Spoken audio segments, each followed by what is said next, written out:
Hello दोस्तों, मैं जी स्वागत करता हूँ आपके अपने चैनल जीत फॉर यू पर। आज के इस होंगे अपन क्या NAS क्लास 9th के लिए जो मॉक टेस्ट होने वाला है आपका 28 को, उसकी प्रैक्टिस करने के लिए अपन हिंदी के वीडियोस देखेंगे, मतलब हिंदी के क्वेश्चंस को सॉल्व करेंगे। यहाँ पर अपन ने पहले बिल्ली वीडियो में 19 क्वेश्चन सॉल्व किए थे। मैंने आपको बोला था कि हर एक सब्जेक्ट के 100 क्वेश्चन सॉल्व कराऊंगा मैं, तो उससे आगे अपन इस वीडियो में क्वेश्चन को सॉल्व करेंगे। वो वीडियो थोड़ी लंबी हो गई थी, इसलिए मैं आगे नहीं बढ़ा। इसको भी थोड़ा छोटा ही बनाऊँगा, लगभग 20 क्वेश्चन इस वीडियो में सॉल्व कराएंगे अपन। तो चलिए अपन स्टार्ट करते हैं। यहाँ पर अपना प्रश्न लिखा हुआ है, निम्नलिखित गद्यांश को पढ़कर नीचे लिखे प्रश्नों के उत्तर दीजिए। प्रश्न 20 से 26 तक। ठीक है, अपन इस गद्यांश को पढ़ लेंगे और नीचे लिखे प्रश्नों के उत्तर अपन देंगे। ठीक है ना। अगर आपको अच्छे से पढ़ना है तो आप क्या कर सकते हैं, इसका स्क्रीनशॉट लेकर आराम से पढ़ सकते हैं और प्रश्नों के उत्तर को देख सकते हैं। तो आप मुझसे जुड़ने के लिए मेरे इंस्टाग्राम को भी फॉलो कर सकते हैं। मेरे इंस्टाग्राम की आईडी का नाम है जितेंद्र0606। ठीक है ना। यहाँ पर आप मुझसे फॉलो कर सकते हो, किसी भी टाइप का क्वेश्चन आप पूछ सकते हैं। चलिए स्टार्ट करते हैं अपना। निंदा की ऐसी ही महिमा है। कैसी महिमा? ऐसी महिमा। दो चार निंदकों को एक जगह बैठाकर निंदा में निगमन देखिए और तुलना कीजिए दो चार ईश्वर भक्तों से जो राम धुन गा रहे हैं। निंदकों की सी एकाग्रता, परस्पर आत्मीय निमग्नता भक्तों से दुर्लभ है, इसलिए संतों ने निंदकों को आंगन कुटी छवाए पास रखने की सलाह दी है। कुछ मिशनरी निंदक मैंने देखे हैं। जैसे आपने एक दोहा पढ़ा होगा है, निंदक निरिय राखी आंगन कुटी छपाए, वो पढ़ा है कि नहीं? उसी की बात यहाँ पर बताया गया। उनका किसी से बैर नहीं, द्वेष नहीं, किसी की बुरा नहीं सोचते, पर 24 घंटे निंदा कर्म में पवित्र भाव से लगे रहते हैं। मतलब वो निंदा करे बिना नहीं रहते हैं। प्रसंग आने पर ये अपने बाप की पगड़ी भी उसी आनंद से उछालते हैं। मतलब ये अपने बाप को भी नहीं छोड़ते हैं जिस आनंद से अन्य लोगों दुश्मन की निंदा करते हैं। टॉनिक होती है। ईर्ष्या द्वेष से प्रेरित निंदा भी होती है, लेकिन इसमें वह मज़ा नहीं जो मिशनरी भाव निंदा करने में है। निंदकों को दंड देने की ज़रूरत नहीं, वे खुद ही दंडित होते हैं। आप चैन से सोइए, वह जलन के कारण नहीं सो पाता। देखिए कितनी अच्छी बात कही गई है यहाँ पर। ईर्ष्या द्वेष से 24 घंटे जलन और निंदा का जल छिड़काव कुछ शांति अनुभव करता है। जल छिड़काव कुछ शांति अनुभव करता है। ऐसा निंदक बड़ा दंडनीय होता है। अपनी अक्षमता से पीड़ित वह बेचारा दूसरे की सक्षमता के चांद को देखकर सारी रात श्वास जैसा भौंकता रहता। उसे और दंड क्या चाहिए? निरंतर अच्छे काम करते जाने से उसका दंड भी सख्त होता है जाता है। जैसे एक कवि ने अपनी अच्छी कविता लिखी है, ईर्ष्याग्रस्त निंदक को कष्ट होगा, अब अगर वह अच्छी कविता लिख दे तो उसका कष्ट दुगना हो जाएगा। ठीक है ना। इस तरह से अपना बताया गया है। से प्रश्न स्टार्ट होता है 20 नंबर का। एकाग्रता दुर्लभ है। एकाग्रता किसकी दुर्लभ है? भक्तों की। किसकी? भक्तों की। अपमानित करना के लिए कौन सा मुहावरा उपयुक्त है? अपमानित करना मतलब पगड़ी उछालना, इसको अपमानित करनापन बोलते हैं। निंदक सो नहीं पाता, क्योंकि निंदक क्यों नहीं सो पाता? वह ईर्ष्या द्वेष से जल रहा होता है। क्या होता है? यह ईर्ष्या द्वेष से जल रहा होता है, इसलिए वह सो नहीं पाता। ठीक है। निंदक का कष्ट कब नहीं बढ़ता? निंदक का कष्ट कब नहीं बढ़ता? जब वह निंदा कर्म में पवित्र भाव से लगा रहता है। निम्नलिखित में से द्वेष शब्द के लिए विपरीत अर्थ के रूप में प्रयुक्त नहीं होता। द्वेष शब्द के लिए प्रयोग नहीं होता। ठीक है, सीधी सीधी बात है। विद्वेष नहीं प्रयुक्त होगा द्वेष शब्द के लिए। क्या? विद्वेष, है ना। ये तो उल्टा हो जाएगा। निंदा कर्म में पवित्र भाव से लगा रहता है। कौन लगा रहता है? निंदक लगा रहता है। कौन? निंदक।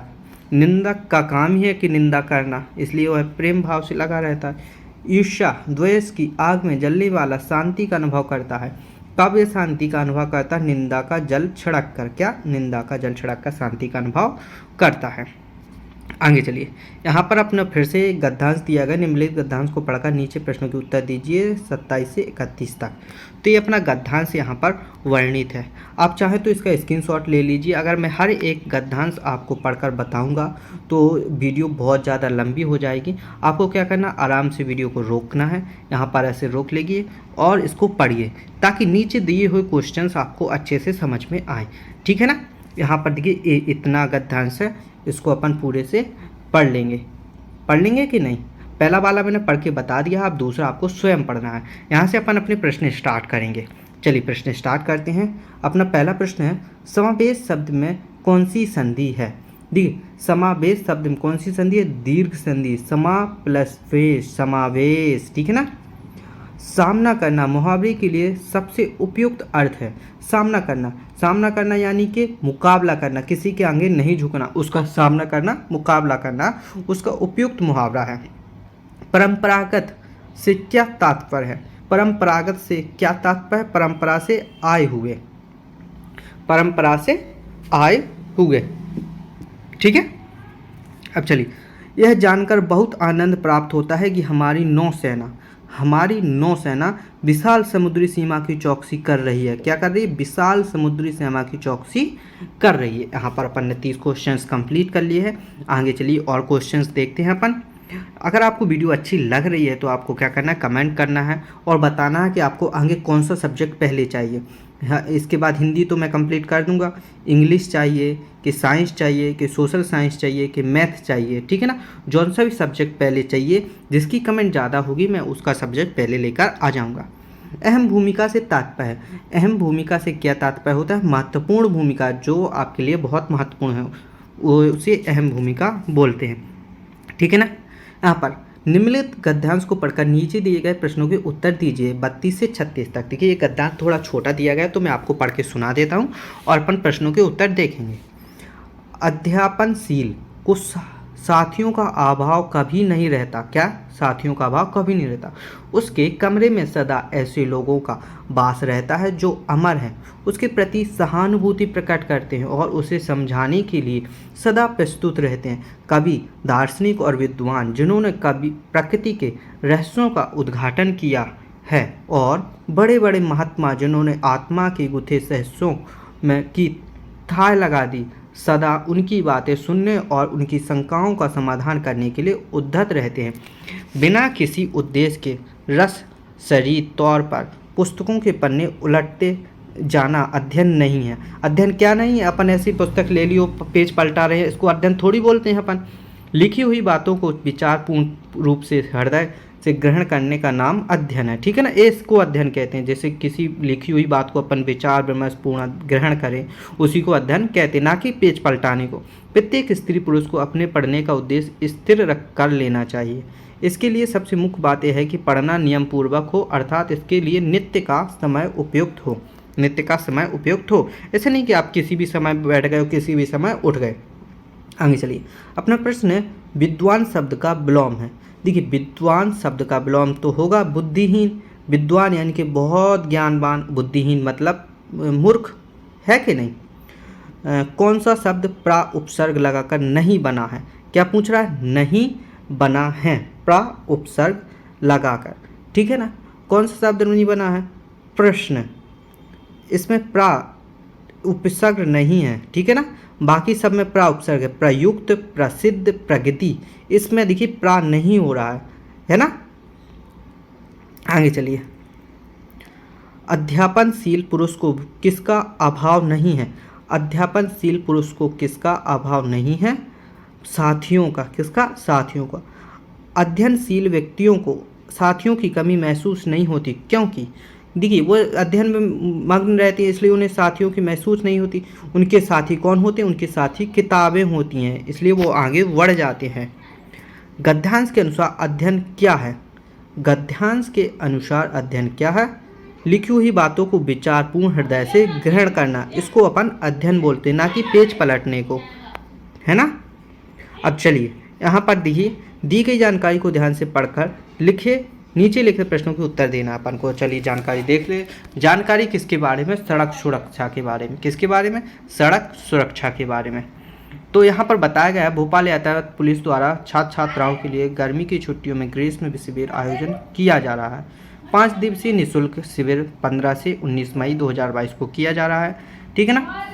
छात्र छात्राओं को नीचे दिए गए प्रश्नों को प्रशिक्षण जानकारी दी जाएगी। मैनुअल ट्रैफिक, यातायात नियम, ये सभी अपन को यहाँ पर मिलेगा।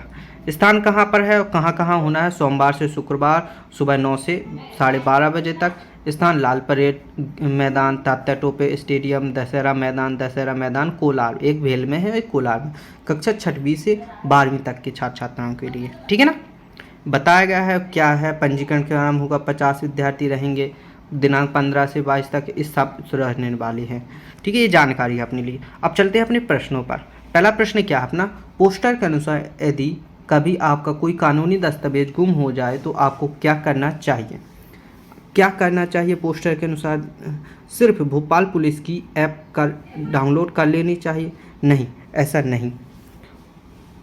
पोस्टर के अनुसार यदि आपका कोई कानूनी दस्तावेज गुम हो जाए तो आपको क्या करना, सीधी पुलिस स्टेशन में जाकर पूछताछ करनी चाहिए। सिर्फ भोपाल पुलिस को इस बारे में एक ईमेल भेजना चाहिए। भोपाल पुलिस की वेबसाइट पर लास्ट रिपोर्ट दर्ज करानी चाहिए। क्या करनी चाहिए अपन को, रिपोर्ट दर्ज करानी चाहिए अगर आपका कोई दस्तावेज गुम हो जाए तो, ठीक है। निखिल को 19 मई 2022 की रात छुट्टियां मनाने अपने गांव के लिए निकलना है। क्या हुआ है, इस प्रशिक्षण में भाग ले पाएगा कि नहीं। हाँ, क्योंकि प्रशिक्षण उसके जाने से पहले खत्म हो जाएगा, ठीक है। प्रशिक्षण उसके जाने से पहले ही खत्म हो जाएगा, इसलिए वह भाग ले पाएगा। पोस्टर के अनुसार में से कौन सी बात सही नहीं है, सही नहीं है। शिविर में बच्चों के मनोरंजन के लिए सुरक्षा संबंधित बाल फिल्में दिखाई जाएंगी, ये सही नहीं है। बाकी सारे के सारे शिविर में केवल सड़क सुरक्षा नियमन कराया जाएगा। इच्छुक व्यक्ति बताएगा किस पार के अनुसार अपना नाम दर्ज करा सकते हैं। यह पहल मध्य प्रदेश सरकार द्वारा की गई है, ठीक है। आगे, शिविर का आयोजन किसके द्वारा किया जा रहा है। शिविर का आयोजन किसके द्वारा किया जाता है, मध्य प्रदेश यातायात पुलिस द्वारा। किसके द्वारा, मध्य प्रदेश यातायात पुलिस द्वारा किया जा रहा है। और कौन कौन से स्थान पर, लाल परेड मैदान में दीघा, लातापुर स्टेडियम, दशहरा मैदान, इन जगहों पर किया जा रहा है, लेकिन इनके द्वारा नहीं किया जा रहा है। तो देखिए, ये मेरी इंस्टाग्राम आईडी है। आपको कोई सी भी प्रकार का इस पेपर से संबंधित या परीक्षा से संबंधित क्वेश्चन है तो आप मुझे इंस्टाग्राम पर फॉलो करके पूछ सकते हैं, ठीक है ना। आप क्या करना है, आपको इस वीडियो को अपने दोस्तों के साथ शेयर करना है, वीडियो को लाइक करना है, चैनल को सब्सक्राइब करना है, ताकि हर आने वाली वीडियो का नोटिफिकेशन आपको मिल सके। मिलते हैं ऐसी अगली वीडियो में, तब तक के लिए धन्यवाद।